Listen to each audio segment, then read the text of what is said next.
போல எம்பெருமானை இடவிடாம நினைத்து கொண்டே இருக்க வேணும். நாம 10 நிமிஷம் அவனை பத்தி நினைக்கிறதுக்குள்ளே 1000 இடைஞ்சல்கள் அப்படி இப்படி நம்மளை பிடிச்சு அலக்கழிக்கும். மனசு வசப்படுறாப்புல இருக்கும், கண்ணும் காதும் ஓட ஆரம்பிச்சிடும்.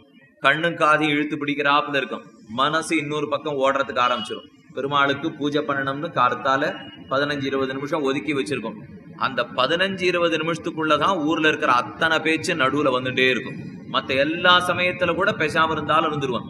ஒரு அரை மணி அவருக்காக நம்ம ஒதுக்க முடியாதா? தன்னுடைய வாழ்நாள் முழுக்க கொடுத்தவன் எம்பெருமான், அவனுக்காக நித்தியப்படி ஒரு 15-20 நிமிஷம் ஒதுக்குறோம். ஆனா எனக்கு மட்டுமே ஒதுக்குன்னா தான் நம்மால முடியல. அந்த பகவானுக்கு நமக்கு தவிர இடையிலே மத்த யாரும் வரக்கூடாதுங்கிறது நாம வச்சுக்கிறதே இல்லை. அது கூட தேவையில்லை. எம்பெருமானுக்கு கண்டருளை பண்றோம் இல்லையோ, பிரசாதத்தை கொண்டு வைக்கிறோம், அவருக்கு நைவேத்தியம் பண்ணித்தானே நாம சாப்பிடணும். நைவேத்தியம் பண்ணப்படாத வஸ்துவை உட்கொள்வதே கூடாது. அவருக்கு நைவேத்தியம் கை காமிச்சுட்டு இருக்கோம், வாய் பக்கத்துல யாரிடத்துலயான்னு பேசிட்டு இருக்கோம். அந்த கையை காட்டச்சேவான அவனுக்கு நமக்கு ஒரு நெருங்கின தொடர்பு இருக்க வேண்டாமா? இது இத்தனை என்ன காரணம்னா, சம்சாரத்துக்கு